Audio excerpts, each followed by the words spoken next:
Gusto mo ba na maging sabik na sabik sa'yo ang mahal mo? Yung palagi siyang sabik na makita at makausap ka kahit sa cellphone man lang kung LDR kayong dalawa.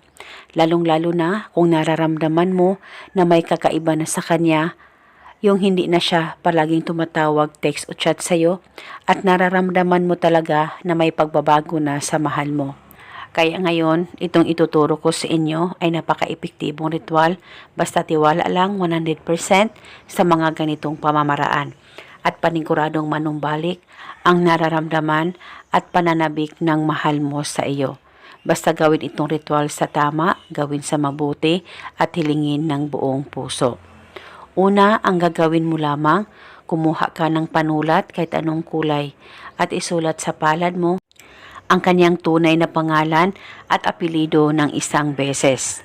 At pagkatapos mo na itong masulat sa palad mo, kumuha ka lamang ng pabango mo at maglagay ka o mag-spray ka ng pabango dyan sa palad mo na may nakasulat na pangalan niya.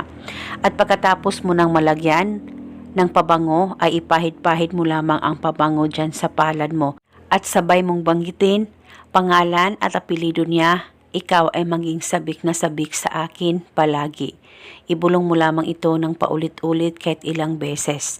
At pagkatapos ay huwag niyo pong kusang burahin ang nakasulat dyan sa palad mo kahit medyo nabubura na po ito habang pinapahid niyo ang pabango. Ay wala pong problema.